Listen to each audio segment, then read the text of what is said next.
Just a brief word, thank you very much for inviting me to speak here today. As the director of the UN Millennium campaign, I was struck in both our conversations and we discussed how we would present at this panel, and also the naming of the panel, that we talk about the MDGs, but we don't talk about the Millennium Declaration.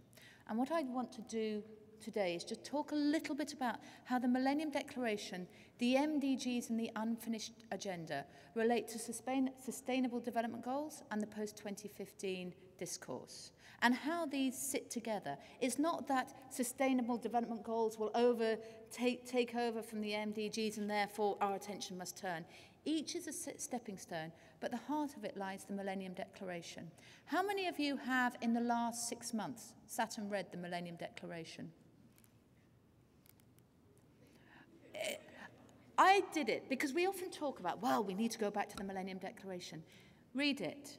I sat a couple of weeks ago and read the Millennium Declaration. It is an incredibly inspiring document.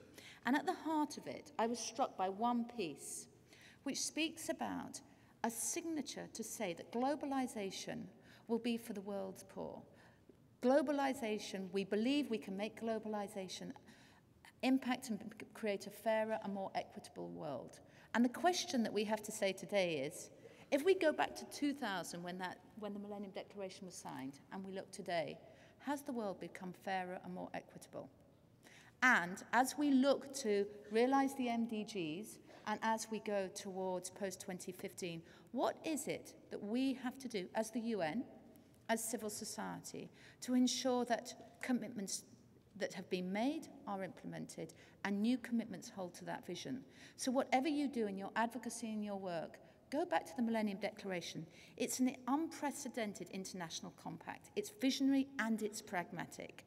Its vision lies in its values and principles. It's a world of peace, equity, tolerance, security, freedom, solidarity, respect for the environment. Everything that we're talking about, it's been signed. World leaders committed to it. And yet it's also very practical. It talks about specific time-bound objectives that do not permit governments to pass on responsibility to future administrations and generations. So the MDGs are a practical manifestation of the Declaration's aspirations. And what I want to say is, as we're looking today, do not lose the commitment to the unfinished agenda of the MDGs. As Anne spoke to in terms of 4, 5, and 6, we need to keep the pressure up to deliver those commitments. We need to continue that focus. Where we have seen progress often in countries, we have not seen progress in terms of equity. It has not been fairly distributed. So what we need to do is look at where are people not being reached, where are the MDGs not being reached, and keep that pressure in terms of here in the USA, as well as keeping the pressure in Nigeria and Malawi and Zambia and the Philippines to ensure that the unfinished agenda of the MDGs is finished. At the same time, we have an opportunity right now. We have an opportunity because the world is starting to turn its focus to post-2015. Rio and the discussion on sustainable development goals are a key building block to that. The UN has started a process. The Secretary General has asked the UN to start to think through how will it guide the progress of the thinking on the new form of the post-2015 framework. The question that sits at the heart of it is, how will that be, and how will we ensure that the new post-2015 framework is developed in an open and transparent manner? And so there will be a high-level panel that will be announced in July that will guide that process. That is key. And you need to see how you and your advocacy can actually work and support the process that goes towards the high-level panel and as the high-level panel is announced.